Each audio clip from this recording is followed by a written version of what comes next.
Now सबसे पहले तो आप अपने दिमाग में एक चीज अच्छे से क्लियर कर ले कि डिग्री को अगर प्रैक्टिस करना ना भाई, देखो डिग्री आपको पढ़ा दी गई है, आप सबको आ भी जाती है, but the thing is that are we able to use it in our spoken English?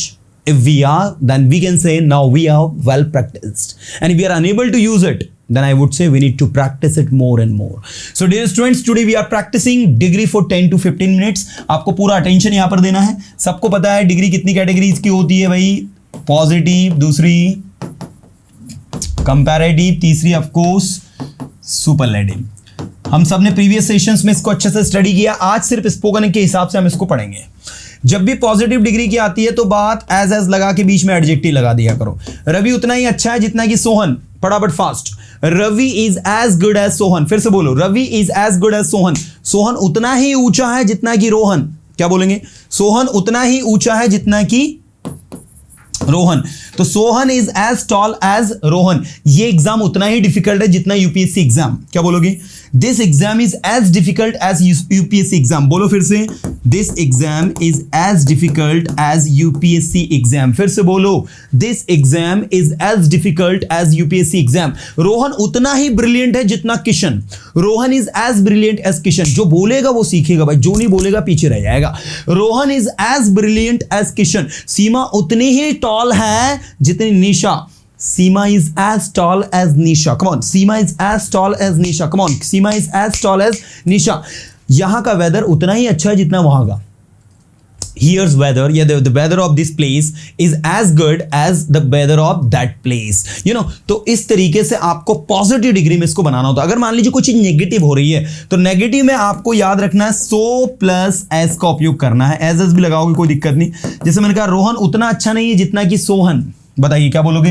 Rohan उतना अच्छा नहीं है जितना कि सोहन. तो क्या कहोगे? Rohan is not so good as Sohan. ये आपका बनेगा भाई. Rohan is not so good as Sohan. Seema उतनी ब्रिलियंट नहीं है जितनी कि रीना है. Seema is not so brilliant. ठीक है, क्या बोलोगी? Seema is not so brilliant as Reena. As Reena. इसका मतलब क्या हो रहा है पता है? इसका मतलब ये हो रहा है कि रीना जो है सीमा से ज्यादा ब्रिलियंट है. तो रीना उठकर कहां जाएगी? आगे. Reena is more brilliant. ये ब्रिलियंट जो है ना, इसकी जब कंपैरेटिव डिग्री बनाओगे तो मोर लगेगा. मोर ब्रिलियंट देन, अब लगाना है आपको सीमा. तो भैया अगर कल को आपको ये डिग्री दे दी जाए और आपसे कहा जाए चेंज इनटू कंपैरेटिव डिग्री, तो ये चेंज कर देना. रीना को उठा के आगे ले आना. ऐसे देखो लिखा है Rohan is not so good as Sohan. इसका मतलब क्या होगा? सोहन रोहन से ज्यादा अच्छा है. तो Sohan is better then Rohan. ठीक है, तो इस तरीके से आप चाहे तो इसको किस में भी चेंज कर सकते हैं, कंपैरेटिव में भी चेंज कर सकते हैं. तो भैया बेसिकली पॉजिटिव डिग्री कुछ भी नहीं है. पॉजिटिव डिग्री का मतलब समझ रहे हो, जो चीज जितनी है उतना उसको बता देना. मैंने कहा यार आपका घर भी उतना ही बड़ा है जितना मेरा है. क्या कहोगे? Your house is as big as my house. ठीक है, तो आपने कहा नहीं मेरा घर उतना बड़ा नहीं है जितना कि आपका है. तो क्या कहोगे? मेरा घर उतना बड़ा नहीं है. My house is not so big as yours. मैंने कहा मेरा घर उतना ही बड़ी है जितना आपका. तो आपने कहा नहीं आपका, मेरा घर उतना बड़ा नहीं है जितना कि आपका घर है. या यूअर्स लिख सकते हो, योर हाउस भी लिख सकते हो. तो इसका मतलब ये हो रहा है कि आपका घर मेरे घर से बड़ा है. तो फिर आपको बोलना होगा योर हाउस इज, अब बिग का हो जाएगा बिगर. डबल जी लगकर ई आर लगाना है, याद रखना. ठीक है, बिग में डबल जी होकर ई आर लगता है ना. So your house is bigger than my house या माइन. माइन भी लिख सकते हो, माई हाउस भी लिख सकते हो, जो आपको कन्वीनियंट लगे as you wish. Your house is bigger than my house, या फिर your house is bigger than mine. आपका घर मेरे घर से बड़ा है. सो ये टेक्निक, ये स्ट्रेटेजी आपको अपनानी है. तो भाई ये था कंपैरेटिव डिग्री. कंपैरेटिव डिग्री में देन का उपयोग होता है, विशेष ध्यान देना है. ठीक है, देन का उपयोग आपको लगाना है. कंपैरेटिव डिग्री में देन को उपयोग करते हैं. साथ में जो भी मल्टी सिलेबिक वर्ड होते हैं उनमें मोर लगता है, बाकी तो सब में ई आर लगाकर आप काम चलाते हैं. जैसे लॉन्ग, लॉन्गर, लॉन्गेस्ट, तो इसमें क्या हो जाएगा? लॉन्गर. लेकिन ब्रिलियंट के आगे मल्टी सिलेबिक वर्ड है, इसलिए मोर ब्रिलियंट ये आपको यूज करना होगा। Beautiful more beautiful, useful more useful, intelligent more intelligent. तो इंटेलिजेंट मोर इंटेलिजेंट, और इसमें हो जाता है मोस्ट इंटेलिजेंट। क्या हो जाता है? Most intelligent. किसमें भाई? सुपरलेटिव डिग्री में। तो सिंपल सा फंडा क्या सीखा कंपैरेटिव डिग्री के बारे में? तो कंपैरेटिव डिग्री किसी चीज को दूसरे से ज्यादा अच्छी बताती है। जैसे देखो, मैंने कहा हमारे शहर का क्लाइमेट आपके शहर के क्लाइमेट से ज्यादा अच्छा है। क्या कहोगे? हमारे शहर का climate, the climate of our city is better than. अगर आप ये लिख दोगे ना योर सिटी, तो गलत हो जाएगा भाई। अगर आप ये कहोगे कि the climate of our city is better than your city, तो ये गलत है। सही वाला ये होगा भाई, बी वाला जो मैं लिखने वाला हूं, क्योंकि आप सिटियों के बीच, दो सिटीज के बीच में कंपैरिजन नहीं कर रहे, दो सिटीज के क्लाइमेट के बीच में कंपैरिजन कर रहे। तो आप कहोगे the climate of our city is better than that of yours. ठीक है, क्या लिखना होगा? The climate of our city is better than that of yours, या दैट ऑफ योर सिटी, ऐसा भी आप लिख सकते हो। ठीक है ना, मतलब हमारे शहर की क्लाइमेट आपके शहर की क्लाइमेट से ज्यादा अच्छी है। राइट? ऐसे मैंने और भी सेंटेंस आपको आपके सामने बोलता हूं, ध्यान देना। रवि का परफॉर्मेंस सोहन के परफॉर्मेंस से अच्छा है। चलो बोलो सभी। The performance of Ravi is better than Sohan. गलत है, सही क्या होगा? The performance of Ravi is better than that of Sohan. ठीक है, सही वाला मैं लिख रहा हूं direct. The performance of Ravi is better than that of Sohan. ठीक है, इसका मतलब ये हो रहा है कि the performance of Ravi is better than that of Sohan. Sohan का रवि का जो परफॉर्मेंस है सोहन की परफॉर्मेंस से अच्छा है। अगर आपसे कोई कहे कि इसको पॉजिटिव में चेंज करिए तो क्या बनेगा? The performance of Sohan is not so good as Ravi's performance.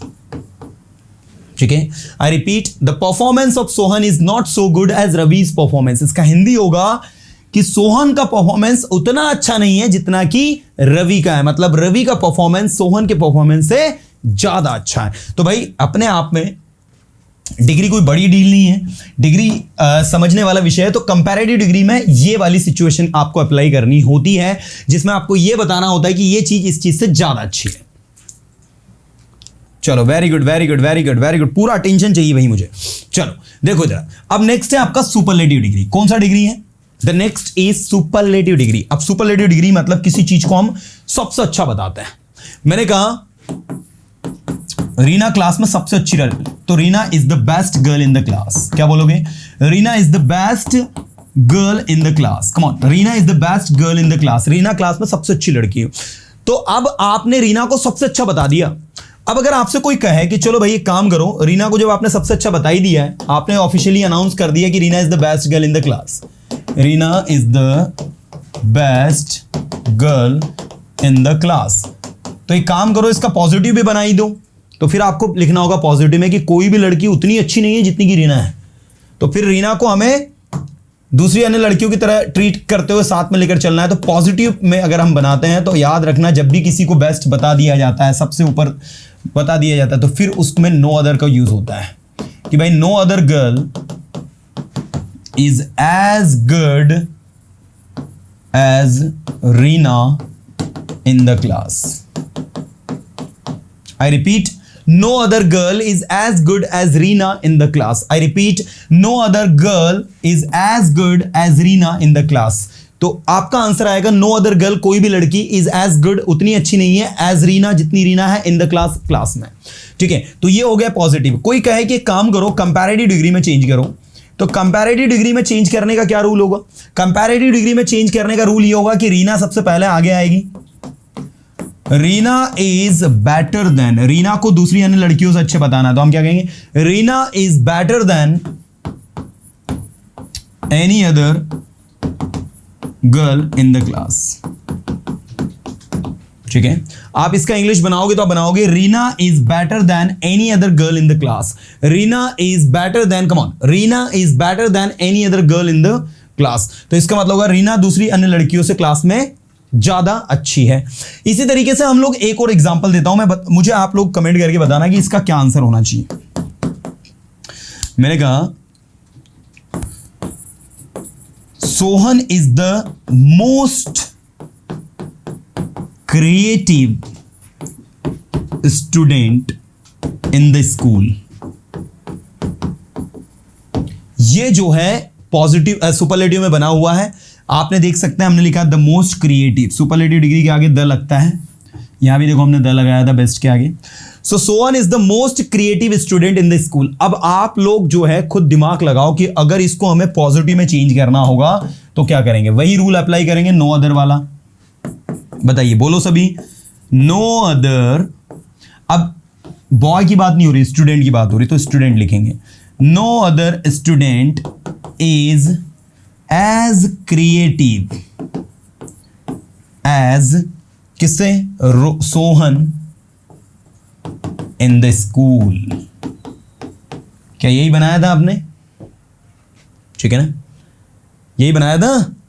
दूसरा, अगर मान लो मैं कहूं कि कंपैरेटिव में चेंज करना है तो सोहन उठकर कहां आ जाएगा, आगे। सोहन इज, क्या बोलोगे, बोलो, मोर क्रिएटिव। कम ऑन, क्या बोलोगे, बोलो जरा। Sohan is more creative than any other student, any other student in the school. है कि नहीं बच्चों का काम?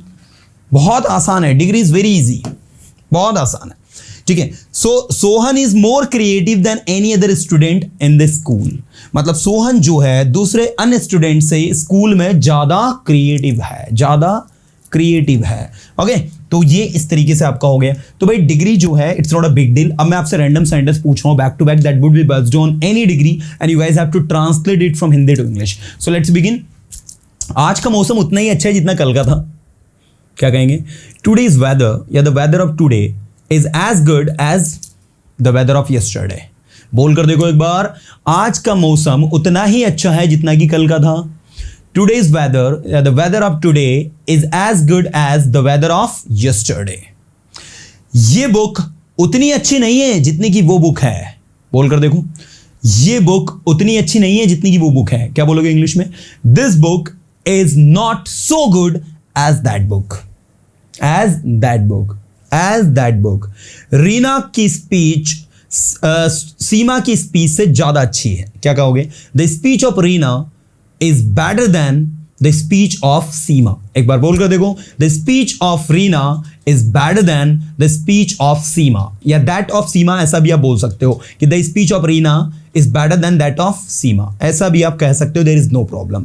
इसके बाद नेक्स्ट मैंने कहा आपका सेलफोन मेरे सेलफोन से ज्यादा महंगा है। क्या बनेगा? बोल कर देखो। मैं नहीं बोलेगा इस बार, आपको खुद को बोलना, मैं नहीं बोलने वाला। You have to speak this time. मेरा सेलफोन आपके सेलफोन से ज्यादा महंगा है। जरा बोलो तो फटाफट, मेरा सेलफोन आपके सेलफोन से ज्यादा महंगा है। बोलो बोलो बोलो बोलो। My cellphone is more expensive, यही बोल रहे थे। My cellphone is more expensive than your cellphone. एक बार बोल कर देखो, my cellphone is more expensive than yours. Yours भी लिख सकते हो या योर सेलफोन, दोनों लिख सकते हो। चलो अगला मैं आपसे पूछता हूं, इसका बताना। कोई भी स्टूडेंट उतना अच्छा नहीं बोल पाया जितना अच्छा सोहन ने बोला। बताइए, कोई भी स्टूडेंट उतना अच्छा नहीं बोल पाया जितना अच्छा सोहन ने बोला। कोई भी स्टूडेंट उतना अच्छा नहीं बोल पाया जितना अच्छा सोहन ने किया या सोहन ने बोला। अब मैं आपके सामने दो आंसर लिखूंगा इसके, और आपको उन दो में से किसी एक को पहचानना है कि सही कौन सा है। सबसे पहले ए वाला लिखता हूं। नो एनी स्टूडेंट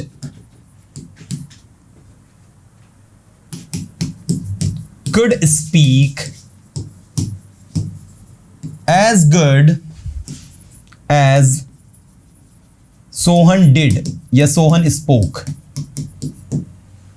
दूसरा वाला लिख रहा हूं मैं, नो स्टूडेंट या नो अदर स्टूडेंट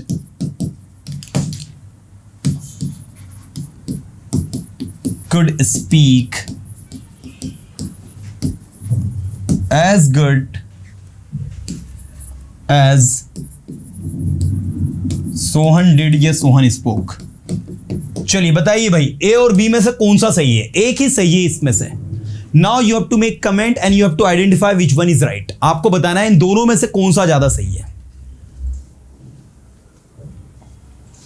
ओके, अब आपको एक बहुत शानदार ट्रिक बताता हूं। आप में से जो लोग भी कमेंट कर रहे हैं कि ये वाला सही है, याद रखना अगर नो लग गया ना तो कभी नो के साथ एनी नहीं लगता। क्या कहा मैंने? नो के साथ में कभी भी एनी नहीं लगता है। ये अपने दिमाग में इस चीज को क्लिक कर लेना अच्छे से। इसलिए नो एनी स्टूडेंट कभी नहीं होगा। हाँ, नो अदर स्टूडेंट हो सकता है, नो स्टूडेंट हो सकता है, नो अदर स्टूडेंट हो सकता है, लेकिन नो एनी कभी नहीं होता है, क्योंकि नो के अंदर ही एनी छुपा होता है। आपको पता है नो कौन होता है? नॉट प्लस एनी, ये दोनों मिलकर ही क्या बनाते हैं? नो को बनाते हैं। अगर कोई आपसे पूछे कि नो क्या है तो बताना कि नो और एनी के कॉम्बो से क्या बनता है? नो बनता है। तो नो के अंदर ऑलरेडी आपका क्या छुपा होता है? एनी छुपा होता है ना? तो ऐसे आप लोगों को समझना है। चलिए, तो ये था आप लोगों का भाई प्रैक्टिस सेशन, जो कि किस पर बेस्ड था? जो कि बेस्ड था डिग्री पर बेस्ड। मैंने आपको अभी 10-15 मिनट में सारा का सारा कंटेंट आपके दिमाग के अंदर बहुत अच्छे से फिट कर दिया है। अब आपकी जिम्मेदारी है, now it is your responsibility कि आप इन चीज़ों को कैसे सीखते हैं, कैसे प्रैक्टिस करते हैं, कितना अच्छे से।